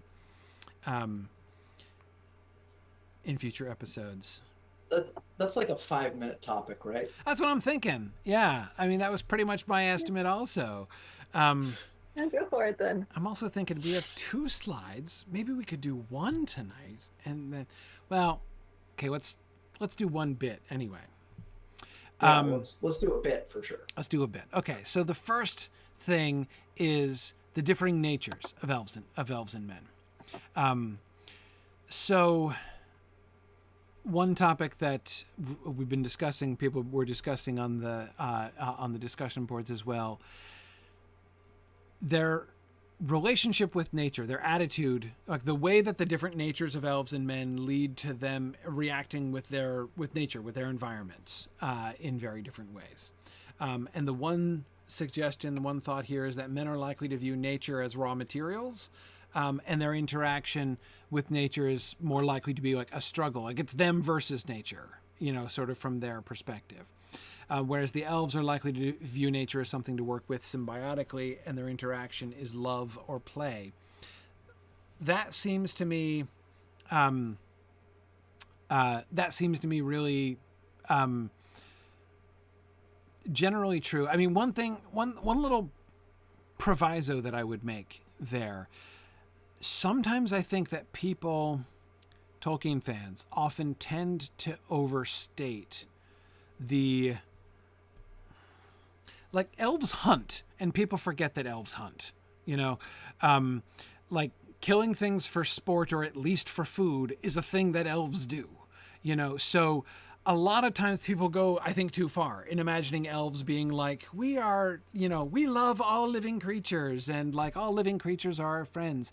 They are to some extent. I mean, it's not completely wrong. It's not completely off, but to the point where in a lot of times in conversations with Tolkien fans, I get the impression that a lot of people assume that all elves are vegetarians, which they're not, right? So I would want to make sure that we're kind of thinking about that. I mean, we need to understand that in the context, because I agree with the general context. Like their attitude towards nature, there is not at all the same element of, the war with the environment, right? Like, the natural world around us is trying to kill us and we're trying to survive, right? So we've got to cut down the trees and burn them for fuel. We've got to clear space to grow crops. We've got to domesticate animals. We've got to, it's like us versus nature. And that kind of survival attitude is certainly one that would be wholly alien to the elves. They just would not. No matter what their circumstances, they would not even be thinking about, their surroundings like that in the natural world like that. But they do hunt. They do eat meat. So there's, and there is going to be some element of things like domestication and agriculture among the elves as well. I don't think that we depict all elves, some elves perhaps, as like, hunter, like the green elves can be primarily like hunter-gatherer culture. I don't see them farming, I don't see them domesticating animals. But like the Sindar, the Noldor, Noldor are certainly going to farm, right? I mean, right? The Noldor would certainly farm. Obviously, like in Tum Laden, you'd better farm, right? Because how else are you going to live? How else are you going to support the population of Gondolin inside the Valley of Tum Laden if you don't have agriculture, right? So obviously there is going to be some, and even that element, like thinking about agriculture itself, and what agriculture means.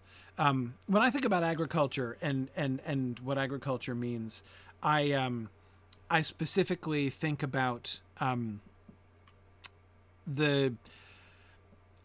both the parallel and the contrast between, and it's a very uncomfortable parallel, between the Entwives and Saruman, right? From Treebeard's perspective, there are definite similarities between the attitude of the that he attributes to the Entwives, right? They will to dominate living things, the Entwives, right? I mean, that's what it means. When you plant things in rows and you make them grow in rows, right? And you kill all other plants that are trying to grow in that, you pull up weeds, right? And you make crops grow. You are asserting your will. You are dominating the landscape, right? You are determining what's going to grow and what's not going to grow. And there are parallels between that kind of fixed domination. Again, the contrast that Treebeard suggests between the Ents and the Entwives, right? That the Ents were willing to wander in the forest and find fruit and eat it, whereas the Entwives wanted things to grow when and where they said they would grow and produce the fruit that they wanted them to produce. This doesn't mean the Entwives were evil or that thing is an evil thing. But again, like, it's like a spectrum, right? I mean, it's on that spectrum. It's on the benign end of that spectrum, but it's still, there is that kind of element to it. So anyway, that issue is one of the things that I think of when I think about, like, so when I'm trying to answer the question of something like, how does Elvish agriculture differ from human agriculture? Now have we talked about this before? I have a vague memory of talking about agriculture before. I believe it came up when the elves first came into Beleriand from Valinor, and they were encamped at Lake Netherham. I believe that's when we discussed it first. But the idea is that maybe they wouldn't be so much into monoculture, but they would have multiple crops all growing together in a way that wouldn't be the nice neat rows that you're used to seeing in human agriculture. Right. So that it might look a little different when they do it. and they wouldn't need to have the same level of production to feed their people that humans need. Right. So it's not all about maximizing production value and maximizing labor efficiency as well. Right. Is another, exactly. which is going to be a much lesser concern. Right. So you don't need to clear cut and then plant your crops. Right. You can, pick and choose which trees you take out. Right. You still take out trees, but not. Yeah. Yep. Yeah, exactly. No, I think that would be a really interesting way to, so I mean, because the thing is, we need to have the differences between humans and elves, but we can't go too far, right? We can't just be like the elves looking at humans cutting down trees and sowing fields and being like, what are they doing to the plants? They would understand what they're doing. They would just be like, why are you doing it like that? Like, that's, holy cow. Like, that's really extreme, isn't it? Like, do you have to go so far as that? Like, did that tree really need to die in order for you to, plant your wheat? Like, we get the wheat planting thing, but come on, man. Like, seriously? Whereas the humans would look at elvish fields and they would just be like, how do you guys harvest even? Like, what, and how do you, the quantities, Marie, is an interesting thing too, because elves would require less food, right? I mean, they're just hardier. Like, they can live without food for long periods of time. Like Mithros hanging on the cliff, for instance, right? That's an extreme example, but still, like, it's yeah. I mean, the humans are physically frailer and therefore require more and more regular sustenance. So that would be another thing that I would think, because I'm trying to imagine, like, the elf visiting human farmland and human visiting elf farmland, and the kinds of the things they would notice, right? The things that would really jump out at them most, that would kind of express some of these differences. Now, it's not just about, I don't want to make it just about agriculture, but that strikes me as an interesting kind of example, sort of illustration of some of these things. How about hunting? How would human hunting and elvish hunting be different? I'm not sure it would look a lot different. We definitely show elves hunting in Silmarillion up to this point, and we'll show humans hunting as well. Maybe a slightly more kill everything approach on the human side, right? Right. I'm not sure it's going to look a lot different. And a kind of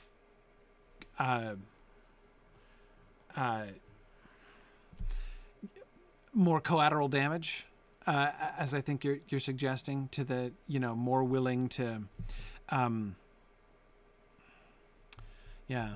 Okay, I don't know enough about like historical hunting techniques to really speak with much information about this, but the general, so I don't know exactly how to convey it, but the general atmosphere that I'm thinking of as a difference is that the humans being much more disruptive to the entire. Okay, I have an example. Beaters, right? Like lines of beaters just driving every living thing before them. And you're killing some of the things, but other things you're just messing with, and some of them die anyway. And elves would never hunt that way, right? They would never have a line of beaters just driving all of the. They would be, they would hunt like an animal would hunt, right? They would stalk. They would hunt more like a predator would hunt. They would single out a quarry and they might stalk that quarry, but they're not going to mess with anything else while they're stalking, the one quarry. Whereas with the humans,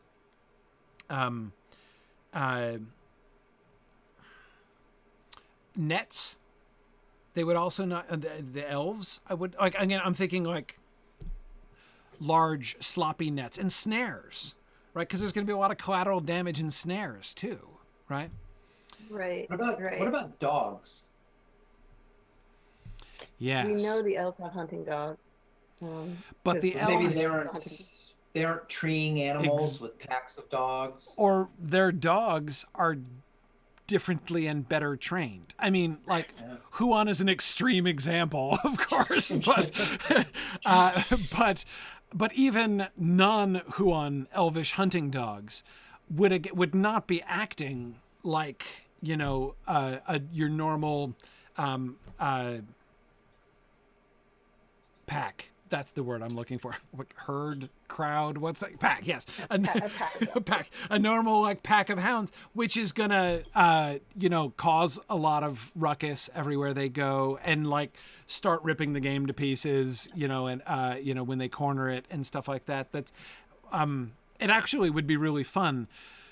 It'd be tempting to do this with Huon, which is, again, he's kind of a bad data point when it comes to Elvish hunting hounds, but, it would be really interesting to sort of show, you know, an elf with dog hunting, compared. Because I'm thinking like they would hunt with like 1 or 2 dogs, whereas like not again like we're unleashing this huge pack who's going to do most of the work for us, you know, which is often how back in Valinor we showed Fingin hunting with a hawk. Right. So again, it's one animal doing the hunting for you, and the hawk is well enough trained that it does what he told us to do, essentially. Right. So. Exactly. So it might have been a falcon. I can't recall now, but it was definitely birding with bird of prey. Yeah. No, I think that's a really good that's a really good illustration. Yeah. So imagining the Elvish reaction to like an unruly there I went again. Pack. What's so hard with that word? An unruly pack of dogs just going and like treeing things and killing things, you know, which are not even what they were hunting. And whereas, which would be just very, very different and seem disruptive and wasteful, kind of like what we were talking about last time with the pigs, you know, in Assyrian, causing lots of collateral damage, like herds of pigs do cause in woodlands. So we can show their hunting packs doing similar things. And again, as Nick was talking about with the hunting as well, we can see the time thing is a big difference, right? You know, the humans are out hunting and they want to be home for dinner because they're bringing dinner with them when they get home, right? The elves, you know, an elf hunter, even one who is intending to eat the deer once it's slain, could spend any amount of time, right? I mean, the stalking could last for days. Like they would not mind. They would take their time with that. Both because, again, more hardy, less need for food, but also just again because there's no time pressure. They don't care. Like if they're off hunting, well, that's what they're doing, isn't it? So that's what they could do for months at a time. Yes. And you're right, Nick, that elves hunt because they love it, like anything else they do. You know, they and it's not just herbivores that they love. They love carnivores too, right? You know, and so like participating in the spirit of the hunt, you know, like a carnivore is part of the natural experience as well. That's part of, you know, having that kind. There is a sense in which that is also an expression of love for the like system that Yavanna has set up in the world, right? It's part of how things work. I'm kind of imagining elves like the elf equivalent of like going out hunting for a hunting trip. Like if you like tell your loved ones you're going out hunting, is the expectation that you'll be gone for like a month or 2? Easily before they even notice you're gone. Mostly, yeah. I mean, yeah, exactly. Yeah. I mean, that would be a short hunting trip. I mean, Finrod goes on a hunting trip to Osirian from Nargothrond, right? I mean, like, it would take him months to get there, or weeks to get there, and not to mention the time that he spends hunting while there, right? So I got to imagine that particular hunting trip, even had it not been a particularly eventful one, as it turned out, he probably would have been gone for like a year or two, right? Possibly, very likely, in that hunting trip. That would seem to be... At least months. Yeah, minimum. Yeah. No, I like that. I think that's... would there be a difference? How would elves... What would be the difference in their butchery practices? Like what they did with the animals that they kill? I doubt we'll ever show that on screen. Yeah, simply for the reason that showing the butchering of an animal is a bit hardcore. Right. Agreed. I mean, you can show battle scenes all you want, but killing and butchering an animal is pretty much going to be an R rating, I would think. Right. No, I'm just thinking, even like in the post, even if like Bilbo, we only show meat being delivered fresh from the butchers, how that's done. So one of the things that I'm thinking of is I'm imagining Galadriel going to the camp, right, of the people who shall become the people of Hador, and seeing like deer carcasses strung up, or even just like sides of meat strung up, and being sure like that's not how elves would do that, right? Right. So if we see a human butcher shop in the little village, that would be a clear indication that this is different from how elves handle it. Right. Which is making me think of how would they handle it. I mean, in a lot of cultures, you kill and butcher the animal immediately before preparing it. So whoever is doing the cooking would be handling that kind of thing. Right. So you wouldn't butcher it and have slabs of meat laying around to sell to somebody, to, like, you know what I mean? You would do it all at once. Yeah. So that might be the difference. Right. It's still one of my lingering memories of Oxford, actually. When I visited Oxford when I was in college, and I went down to the market at Oxford, and like there was this butcher stall with like live whole deer with the skins on, and pheasants and things like that. So there was like a game stall in this like in downtown Oxford. And I in America had never just like wandered into a store and seen like carcass, hanging there like that. I was like, whoa, okay. I mean, that was very strange. That was very different for me.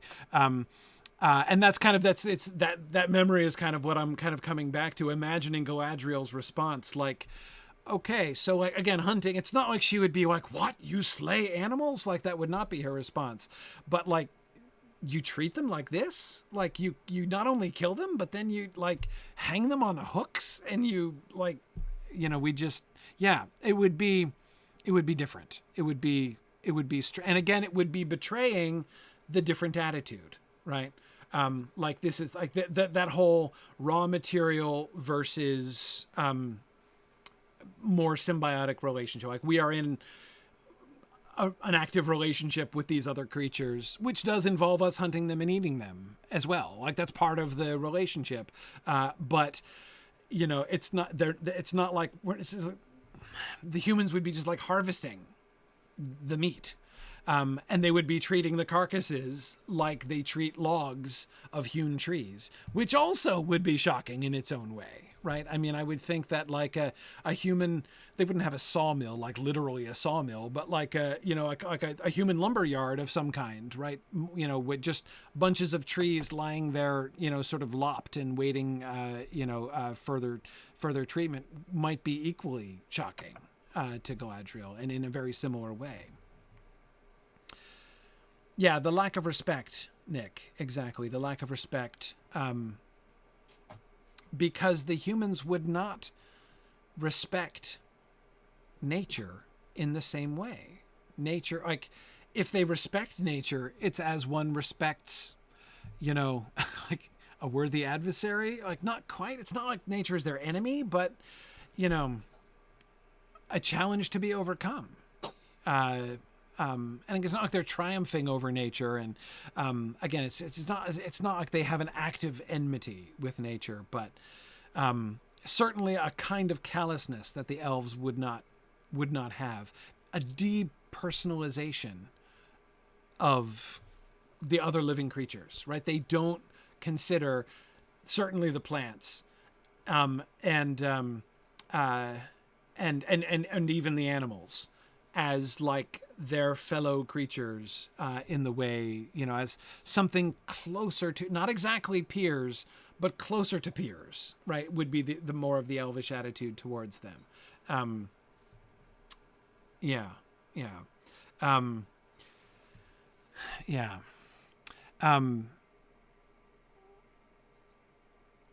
The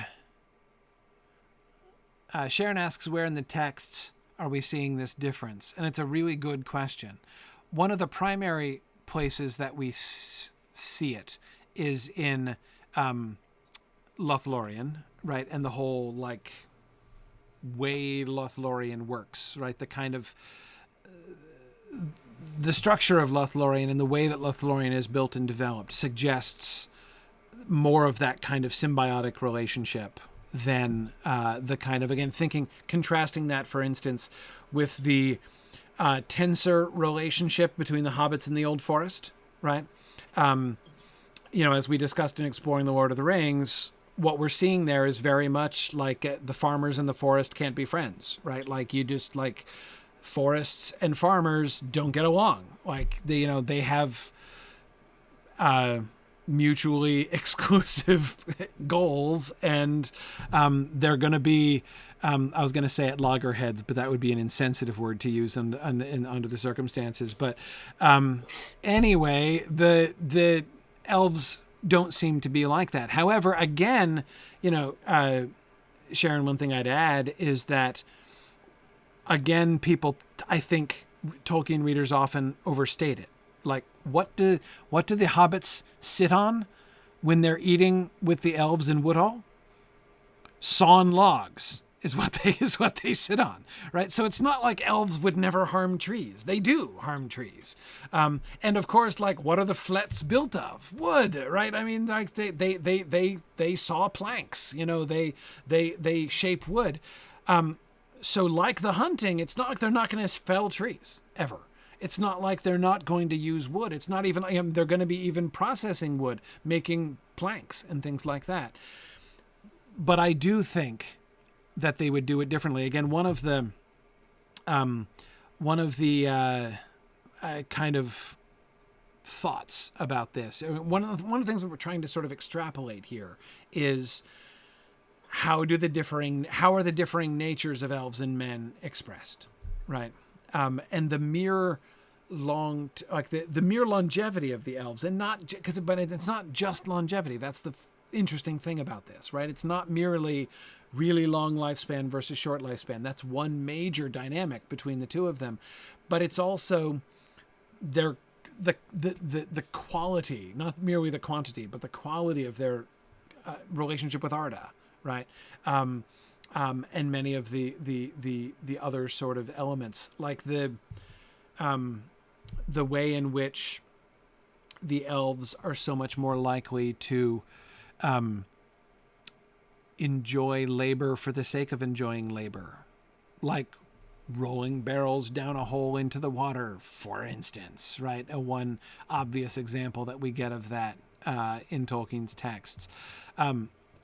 Work, in other words, work which would be mere drudgery for many humans, seems to be work that they delight in. And in the context of elvish lives, that really seems to me to make sense. Especially thinking, this came up, was it here that this came up? I think it was here that this came up, in some film, I mean, but I think it was a while back, when we were talking about elves, like, who sweeps the floors in Menegroth and that kind of thing. Mm-hmm. Like, that, somebody has to do the menial work, right? And if somebody is a menial worker for 100,000 years, right? I mean, like, how does that work? Like, do we have, it would potentially seem to suggest a very striated society, at least over time, right? But I think our response to that was, no, their attitude towards it would be very different, right? That the Elvish attitude towards sweeping the floors of Menegroth would be very different from the human attitudes towards sweeping the floor in Menegroth. It would not be mere drudgery. But yeah, I mean, Nick is pointing out so many of the other things that influence the Elvish point of view that are going to have impact, if we think it through, are going to have necessary and some profound impacts, but which are easy for us to forget about, especially if we only focus on the question of longevity. As he points out, they don't get cold as easily as we. They aren't prone to infection. They don't need as many calories. They aren't prone to being poisoned. They don't get disease. So those things, I agree with Nick, that those things will have a very profound impact on many things just in the structure of their culture. I mean, think about the number of things in human culture that stem from the need to get sufficient food and to maintain sufficient warmth. I mean, those are two dominating needs of all human cultures, and the elves simply just don't have those same kinds of pressures, and that's going to create some necessary differences. So trying to think that through, and then as we are thinking that through, I agree that it's really important to try to sort of touch base with the text to make sure that some of these conclusions that we're coming to make sense in the context of some of the examples that we have. And we can't assume, Sharon, as you point out, we can't assume that like all humans are alike and all elves are alike. So like particular examples that we can pull from Lothlorien or Lake Town or Hobbiton or whatever are not necessarily going to be rules for all, mortal society or all elvish society. But having some kind of touchstones there. And I agree, we do need to resist broad generalizations. There are going to be differences and distinctions, and it's important for us to, like the difference between, Noldor, Sindar, and Green Elf, for instance, and even within those groups, even individuals are going to have different relationships. I doubt that Caranthir's relationship to the animals that he hunts is exactly the same as Beleg's relationship to the animals that he hunts, just because Caranthir is a jerk and Beleg is not. And I bet you that their more benevolent attitude towards the mortals they meet has its corollary in the difference in their attitudes to the animals that they kill, I bet you. But anyway, yeah, there's but still I think it's interesting to begin with some kind of broader thinking through the general tendencies that are likely to happen, and then think about how that might be manifested, to different degrees in different circumstances. Okay, well, that was good. We did a bullet point, even a cluster of bullet points. So that was something. But I should let folks go now because it's now starting to get legitimately late. So awesome. So thanks. We'll keep thinking about these things. These are the things that are also going to be coming up at various points during some of the episodes. I think Marie or Nick, you were talking about some of these things are going to be very relevant, in the very next episode that we're going to be doing, right? Which leads me to remember that we have next time we're going to be talking about episode 6, right? Where we're going to be, it's time to meet Hodor, who is one of the major characters of the humans here in season 5. He's one of the younger generation. Well, he's kind of like the bridge generation, really. He's young with the first generation and then bridging to the later ones. But anyway, still, Hodor's awesome, and I'm looking forward to Hodor. And we're going to get the prison break, and so we're going to get some dramatic action. in the next episode, which is going to be a lot of fun. So our next episode will be Thursday, April 8th, at normal time, 10 p.m. Eastern time, to talk about episode 6. Awesome. Nick says we're going to have to talk about this in the next episode, specifically hunting practices. So see, there you go. Well, we'll get some direct application of hunting practices in the next episode. So I'm glad we did that cluster of bullet points, because that was strategic. So that was excellent. Awesome. Thank you guys, Dave and Marie, for joining us this evening. That was a lot of fun. Thank you very much for having me on. Your thoughts there. Absolutely. We will be back. We'll be moving on to episode 6, and we'll be coming back to some of these other topics of discussion in between as we go through. But we'll definitely be jumping into episode 6 next time. Awesome. So I will say, as always, thanks for listening, and Godspeed.